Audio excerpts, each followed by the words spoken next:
sujud di sini, diam dengan hormat, tubuh serta jiwa, tunduklah menghadap Dia.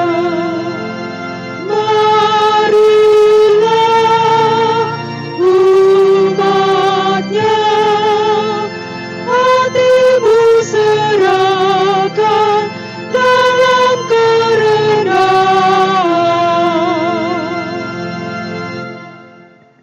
Jemaat yang dikasihi oleh Tuhan Yesus Kristus, marilah ibadah pada minggu ini kita awali dengan menyatakan pengakuan dari dalam hati kita. Tuhan yang menciptakan langit dan bumi adalah sumber pertolongan kami. Kasih karunia dan damai sejahtera dari Allah Bapa kita dan Tuhan Yesus Kristus turun atas saudara semua. Amin.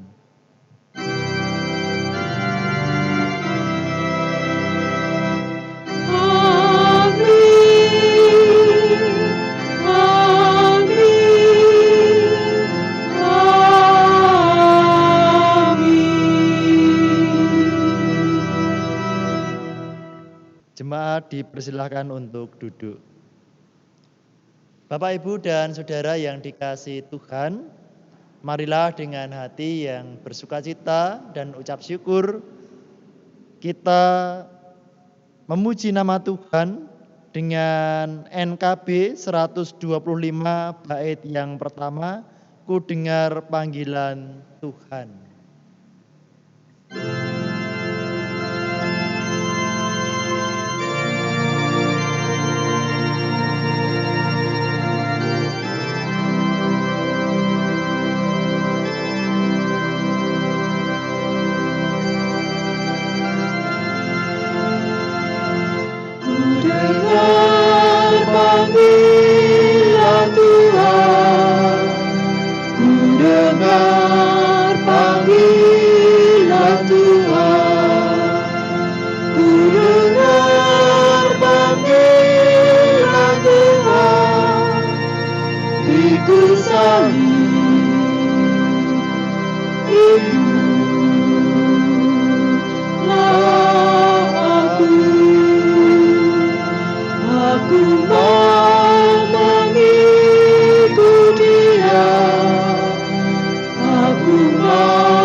Marilah kita mengakui dosa kita di hadapan Tuhan Allah. Dengarkanlah firman Tuhan yang diambilkan dari kitab Injil Lukas pasal 10 ayat 25 sampai 28. Pada suatu kali berdirilah seorang ahli Taurat untuk mencoba Yesus. Katanya, "Guru, apa yang harus kuperbuat untuk memperoleh hidup yang kekal?" Jawab Yesus kepadanya, "Apa yang tertulis dalam hukum Taurat? Apa yang kau baca di sana?" Jawab orang itu, "Kasihilah Tuhan Allahmu dengan segenap hatimu, dan dengan segenap jiwamu, dan dengan segenap kekuatanmu, dan dengan segenap akal budimu, dan kasihilah sesama manusia seperti dirimu sendiri." Kata Yesus kepadanya, "Jawabmu itu benar. Perbuatlah demikian, maka engkau akan hidup." Tuhan, ampunilah kami, karena kami belum bisa untuk hidup sesuai dengan firman-Mu. Tolonglah kami ya Roh Kudus, supaya kami hidup berkenan di hadapan Tuhan Allah.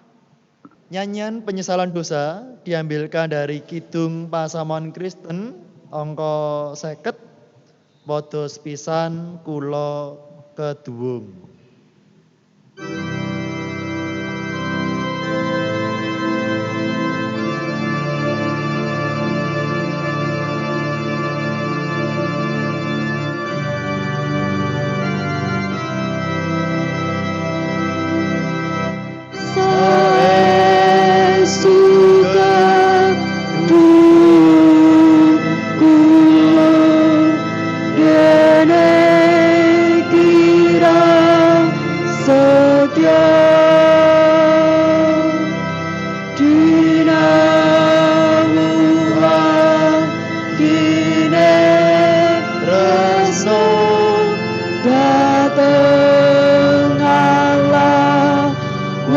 sesapi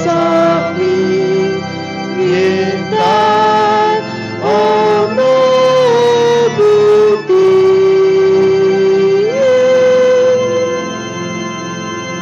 Aduh Gusti,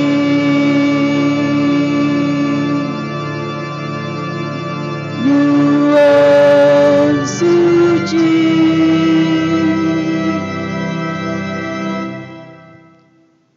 Terimalah berita anugerah dari Tuhan yang diambilkan dari kitab Injil Matius pasal 16 ayat 24. Lalu Yesus berkata kepada murid-muridnya, "Setiap orang yang mau mengikut aku, ia harus menyangkal dirinya, memikul salibnya, dan mengikut aku." Syukur kepada Allah. Marilah kita menyatakan kesanggupan atas berita anugerah dari Tuhan ini, bahwa kita di dalam mengikuti Yesus harus menyangkal diri dan memikul salib. Kidung Jemaat 376 bait yang pertama, ikut dikau saja Tuhan.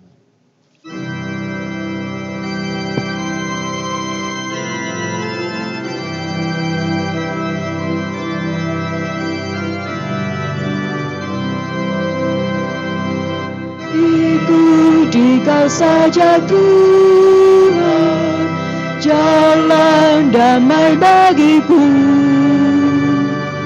Aku selamat dan sentosa hanya oleh darah-Mu. Aku ingin ikut dikau dan mengabdi padamu. Dalam dikau juru selamat, ku bahagia penuh.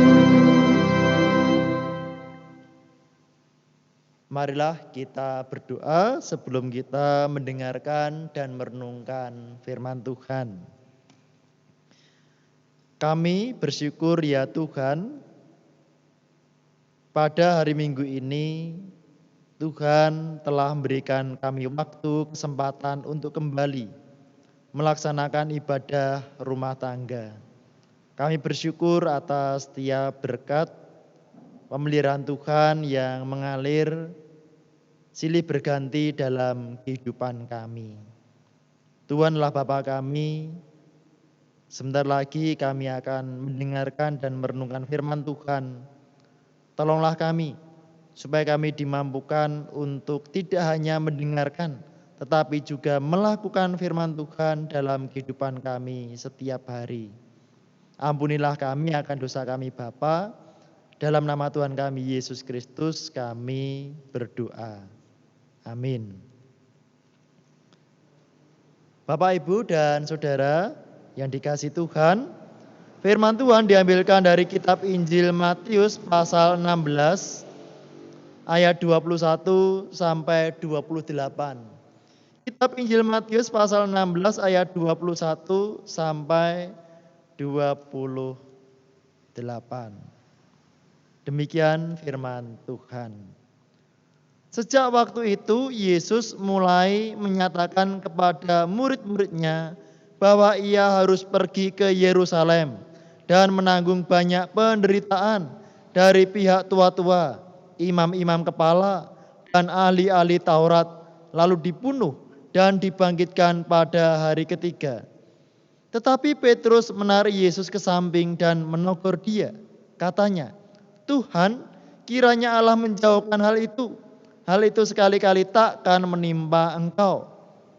Maka Yesus berpaling dan berkata kepada Petrus, "Nyala iblis, engkau suatu batu sandungan bagiku. Sebab engkau bukan memikirkan apa yang dipikirkan Allah, melainkan apa yang dipikirkan manusia." Lalu Yesus berkata kepada murid-muridnya, "Setiap orang yang mau mengikut aku, ia harus menyangkal dirinya, memikul salibnya, dan mengikut aku. Karena barang siapa mau menyelamatkan nyawanya, ia akan kehilangan nyawanya. Tetapi barang siapa kehilangan nyawanya karena aku, ia akan memperolehnya. Apa gunanya seorang memperoleh seluruh dunia, tetapi kehilangan nyawanya? Dan apakah yang dapat diberikannya sebagai ganti nyawanya? Sebab anak manusia akan datang dalam kemuliaan Bapanya, diiringi malaikat-malaikatnya. Pada waktu itu, ia akan membalas setiap orang menurut perbuatannya. Aku berkata kepadamu, sesungguhnya di antara orang yang hadir di sini, ada yang tidak akan mati sebelum mereka melihat Anak Manusia datang sebagai Raja dalam kerajaannya. Demikianlah firman Tuhan. Yang berbahagia adalah setiap orang yang mendengarkan firman Tuhan dan tekun melaksanakannya. Haleluya.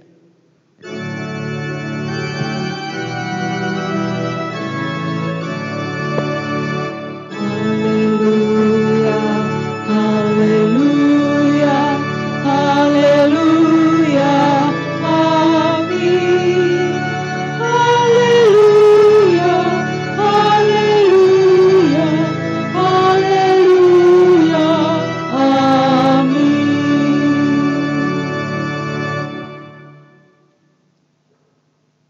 Shalom Bapak Ibu dan Saudara yang dikasihi oleh Tuhan Yesus Kristus. Salam sejahtera dari Tuhan kita Yesus Kristus ada pada Bapak Ibu dan Saudara semua. Bapak Ibu dan Saudara yang dikasihi oleh Tuhan Yesus Kristus,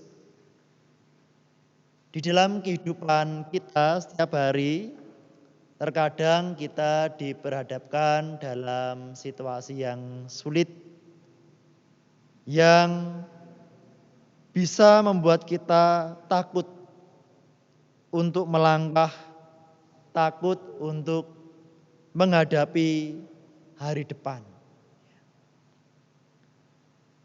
Memang dalam mengikuti Yesus kadangkala disertai dengan ujian hidup yang sesungguhnya ini menjadi ujian iman bagi kita.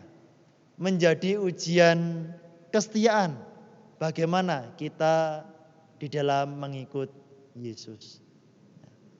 Situasi yang sulit yang membuat kita takut untuk menghadapi hari esok, takut untuk melangkah ke depan itu ya ada berbagai macam. Karena relasi kita dengan sesama kurang baik, ya. Kita takut untuk bertemu, kita takut untuk menghadapi hari esok karena situasi ekonomi keuangan yang sulit, sehingga kita mungkin akan berpikir, wah bagaimana dengan masa depan saya, bagaimana dengan masa depan keluarga kami, karena masalah kesehatan dan masalah-masalah yang lain. Oleh karena itu Bapak Ibu dan Saudara, mari kita belajar kepada firman Tuhan dalam kitab Injil Matius pasal 16 ayat 21 sampai 28.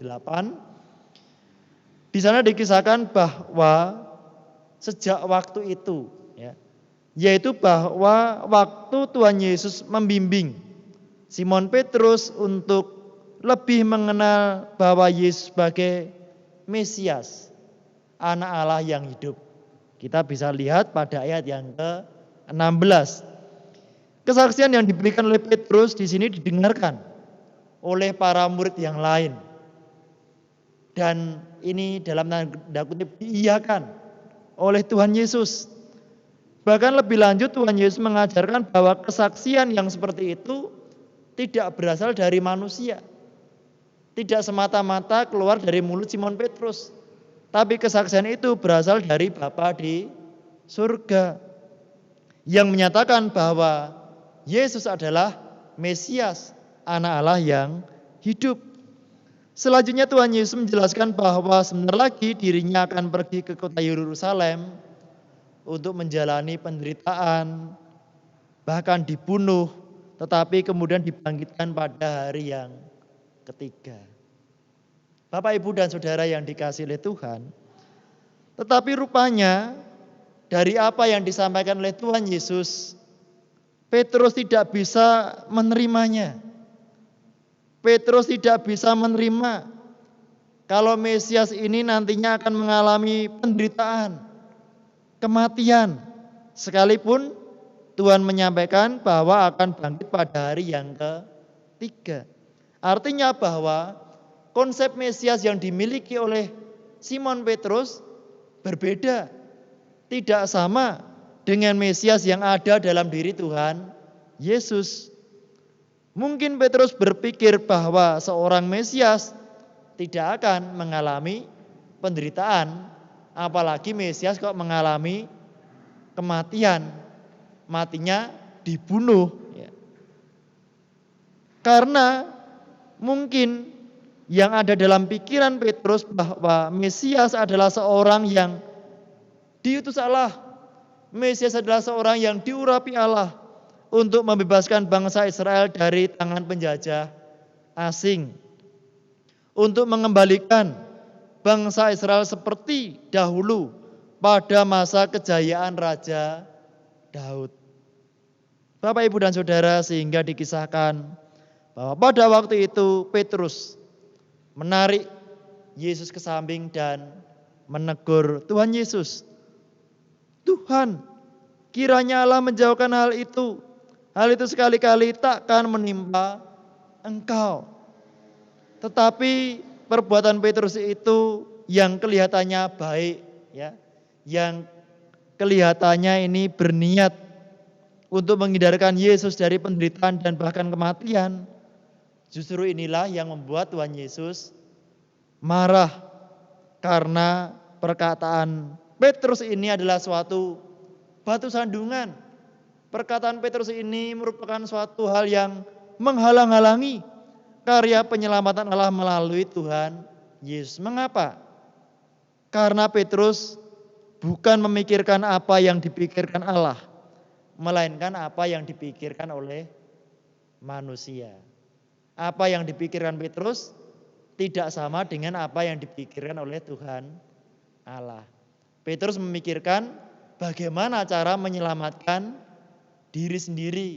Tetapi Tuhan Allah memikirkan bagaimana manusia ini bisa diselamatkan melalui pengorbanan, penderitaan, kematian Yesus Kristus.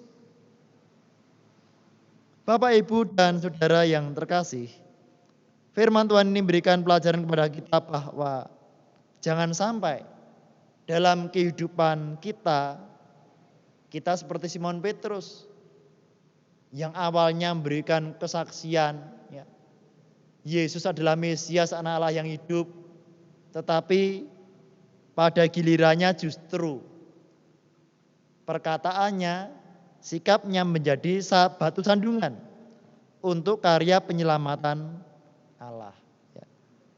Artinya kita harus belajar, kita berusaha bagaimana tentang pikiran kita ini bisa diselaraskan sama dengan apa yang dipikirkan oleh Allah. Wah, kira-kira bisa enggak ini Bapak Ibu? Ya, kita belajar untuk mengerti kehendak Tuhan. Kita selalu belajar untuk mengerti apa yang dipikirkan oleh Allah dalam kehidupan kita. Bapak, Ibu, dan Saudara, tidak sedikit orang Kristen yang dalam kehidupannya sehari-hari, dalam tutur katanya, dalam sikap dan perbuatannya,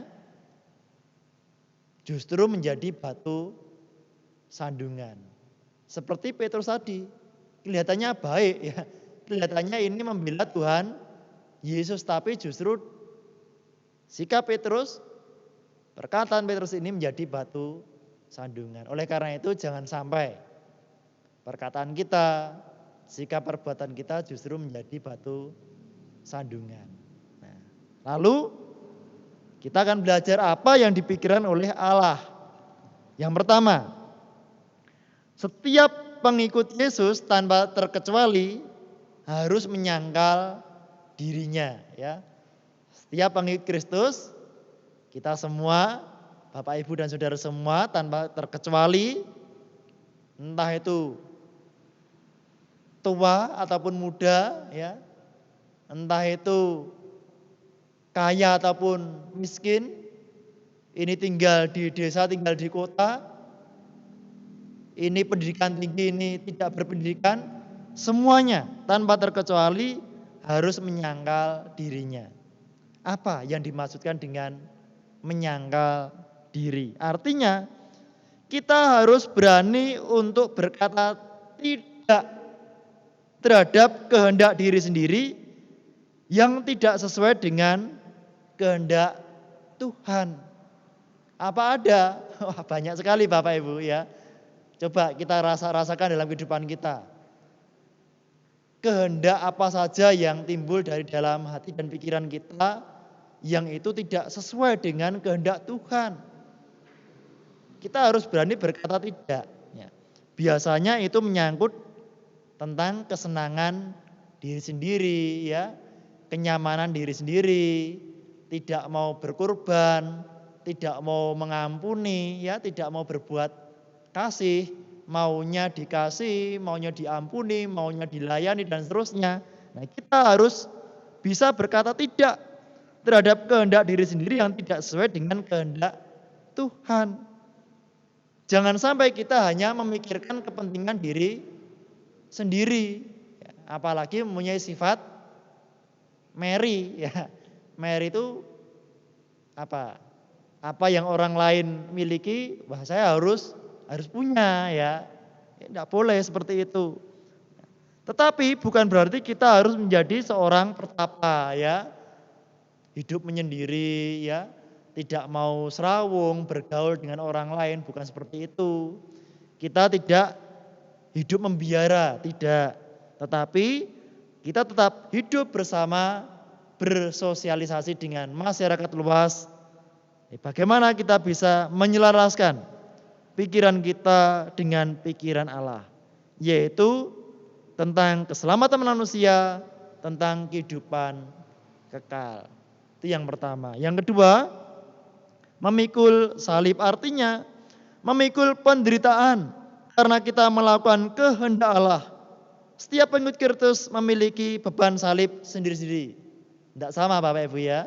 Karena tugas, tanggung jawab, kewajiban setiap pengikut Kristus, setiap kita juga tidak sama.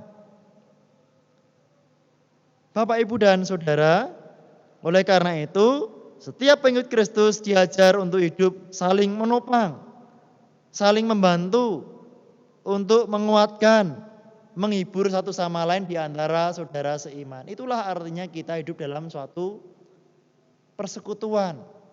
Kita saling menguatkan, kita saling mendoakan. Dalam hal ini kita diajar untuk senantiasa mengarahkan hati dan hidup kita kepada Tuhan Yesus. Karena beliau telah lebih dulu memikul salib. Artinya apa? Memikul dosa-dosa kita semua. Tuhan Yesus mati di kayu salib untuk kita. Mengarahkan hati kepada Tuhan Yesus hendaknya menjadi prioritas yang utama bagi setiap orang percaya, supaya kita diberikan hikmat, supaya kita diberikan kekuatan dan penghiburan dalam memikul salib. Bapak, Ibu dan Saudara, yang ketiga, mengikut Yesus. Mengikut Yesus merupakan proses yang terus-menerus dilakukan seumur hidup oleh setiap orang percaya. Sehingga mengikut Yesus bukan untuk main-main, ya. Tidak untuk dipermainkan, hanya untuk menuruti apa? Kepentingan, kesenangan kita sendiri. Jangan sampai itu terjadi. Mengikuti Yesus, mengikuti firman Tuhan, mengikuti teladan Tuhan Yesus. Wah, apa itu? Kasih, kebenaran, keadilan, kesetiaan, kekudusan, ya, sesuatu yang berkaitan dengan buah-buah roh. Mengikuti Yesus memang mengandung konsekuensi yang tidak mudah. masalahnya di sini beranikah? Beranikah kita mengambil keputusan termasuk konsekuensi dalam kita mengikut Yesus. Bapak, Ibu, dan Saudara, tetapi pada bagian akhir Tuhan Yesus mengajarkan bahwa akan tiba saatnya hari pengadilan. Ya, ingat, bahkan hari pengadilan itu pasti ada, pasti datang, di mana setiap orang akan dihakimi menurut perbuatannya. Nah, inilah iman kita, kesetiaan kita diuji dalam mengikut Yesus. Ujiannya macam-macam ya. Mempertahankan iman di tengah situasi yang sulit seperti saat ini ya. Karena pekerjaan, karena masalah ekonomi ini menjadi suatu yang yang serius. Bisa orang meninggalkan Tuhan Yesus karena masalah ekonomi ya. Tidak sedikit yang seperti itu. Bapak, Ibu, dan Saudara, oleh karena itu supaya kita tetap hidup dalam kesetiaan, dalam iman kepada Tuhan Yesus Kristus, marilah kita senantiasa mengarahkan hati dan pikiran kita supaya kita hidup seturut dengan kehendak Allah, dengan apa yang dipikirkan Allah.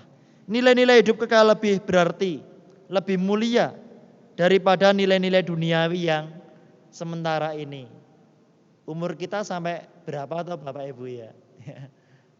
Ada yang sampai 70 ya, ada yang sampai 80, ada yang sampai 90, yang 100 jarang ya Bu ya. Umur kita terus ya selalu bertambah ya. Siapa yang bulan ini ulang tahun ya itu bertambah 1 tahun ya. Tetapi mestinya semakin bertambah usia kita, ya semakin tebal iman kita, semakin bertambah juga kesetiaan kita kepada Tuhan Yesus.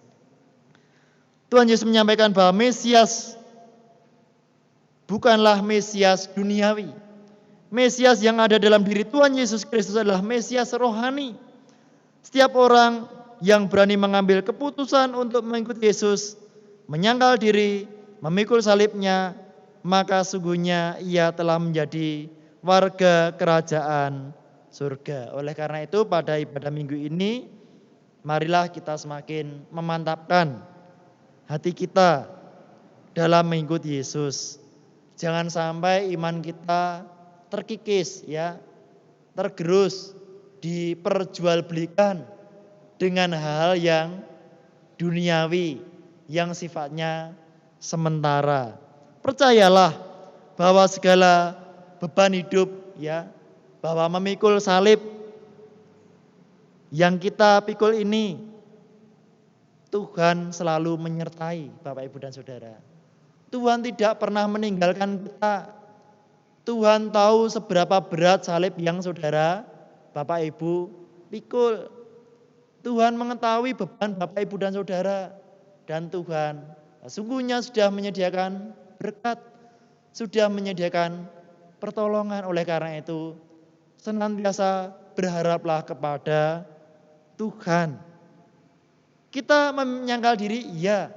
Kita memikul salib, kita senantiasa mengikuti Yesus. Tapi percayalah bahwa berkat Tuhan, pemeliharaan perlindungan Tuhan juga diberikan kepada kita semua ya. Tuhan memberkati kita semua. Amin. Mari kita masuk dalam seanding sejenak.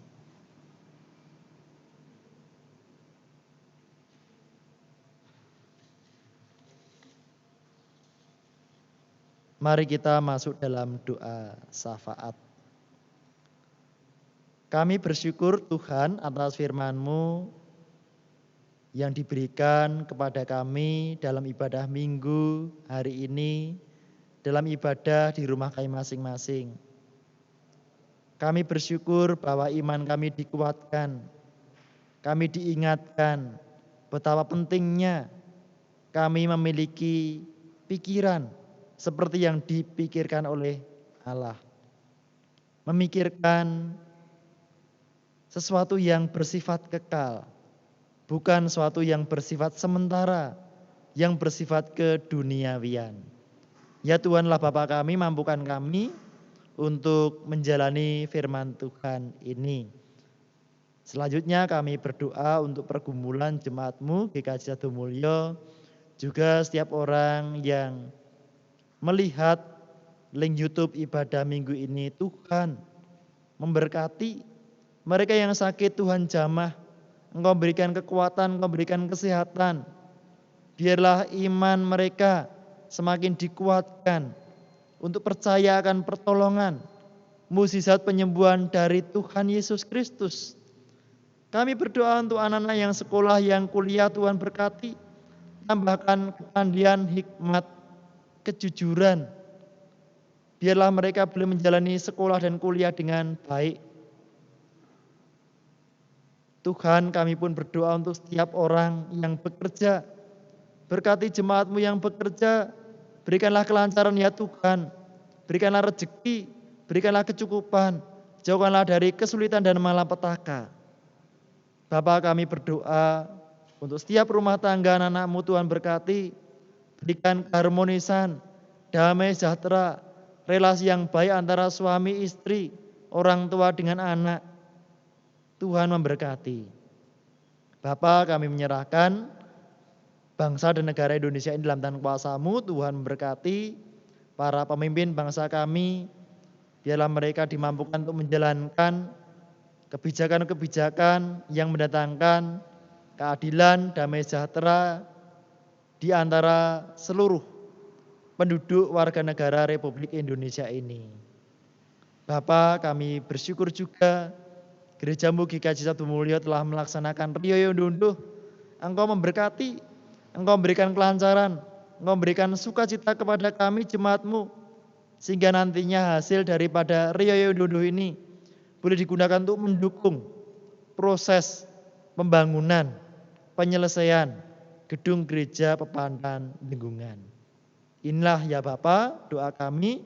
Doa ini kami akhiri dengan bersama menaikkan doa Bapa kami. Bapa kami yang di surga, dikuduskanlah nama-Mu, datanglah kerajaan-Mu, jadilah kehendak-Mu di bumi seperti di surga. Berikanlah kami pada hari ini makanan kami yang secukupnya, dan ampunilah kami akan kesalahan kami, seperti kami juga mengampuni orang yang bersalah kepada kami. Dan janganlah membawa kami ke dalam pencobaan, tetapi lepaskanlah kami daripada yang jahat, karena Engkau-lah yang punya kerajaan dan kuasa dan kemuliaan sampai selama-lamanya. Amin.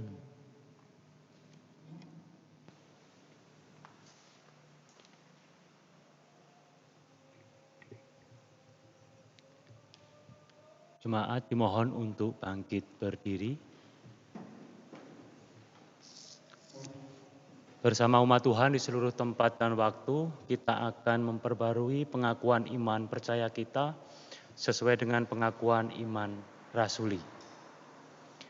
Aku percaya kepada Allah Bapa yang Maha Kuasa, Khalik langit dan bumi, dan kepada Yesus Kristus anaknya yang tunggal Tuhan kita, yang dikandung daripada Roh Kudus, lahir dari anak darah Maria, yang menderita di bawah pemerintahan Pontius Pilatus, disalibkan, mati, dan dikuburkan, turun ke dalam kerajaan maut.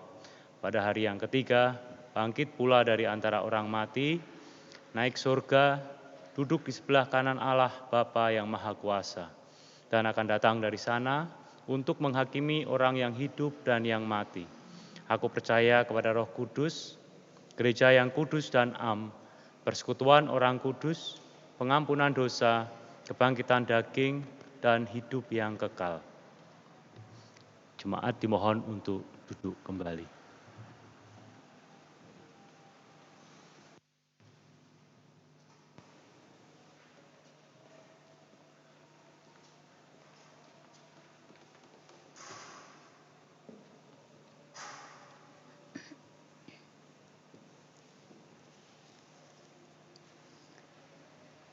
Bapak, Ibu, saudara-saudara yang terkasih di dalam Tuhan Yesus Kristus, saatnya kita mempersembahkan sebagian besar berkat Tuhan. Dan sebelum kita mempersembahkan persembahan sebagai landasan, kita ambilkan dari Filipi 4 ayat 12 sampai 13 yang begini firman Tuhan. Aku tahu apa itu kekurangan dan aku tahu apa itu kelimpahan. Dalam segala hal dan dalam segala perkara tidak ada sesuatu yang merupakan rahasia bagiku. Baik dalam hal kenyang maupun dalam hal kelaparan. Baik dalam hal kelimpahan maupun dalam hal kekurangan. Segala perkara dapat kutanggung di dalam Dia yang memberi kekuatan kepadaku. Di dalam kita mengumpulkan persembahan, kita hitungkan dari KPK 185 ayat bait yang pertama. Pisungsung kunjuk mering Allah.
Marilah persembahan kita aturkan kepada Tuhan dalam doa.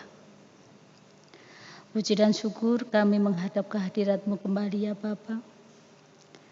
Pada saat ini kami mengaturkan puji syukur serta terima kasih berkat Tuhan yang selalu melimpah dalam kehidupan kami setiap saat. Dan pada saat ini kami mengumpulkan berkat Tuhan yang selalu mengalir dalam kehidupan kami. Kiranya Tuhan berkati persembahan pada saat ini ya Tuhan, supaya persembahan yang kami kumpulkan dapat berguna untuk pelayanan di Gereja Sabdo Mulyo. Ya Tuhan, kami serahkan persembahan pada saat ini. Apabila terselip dosa kesalahan di dalam kami mengumpulkan persembahan, kiranya Tuhan ampuni. Semua itu hanya kami serahkan hanya di dalam nama Tuhan Yesus Kristus. Terima kasih Tuhan. Amin. Jemaat yang dikasihi oleh Tuhan Yesus Kristus, arahkanlah hatimu kepada Tuhan Allah. Jadilah saksi Kristus dimanapun engkau ditempatkan, dan terimalah berkat Tuhan. Tuhan memberkati engkau dan melindungi engkau. Tuhan menyinari engkau dengan wajah-Nya dan memberi engkau kasih karunia. Tuhan menghadapkan wajah-Nya kepadamu dan memberi engkau damai sejahtera. Amin.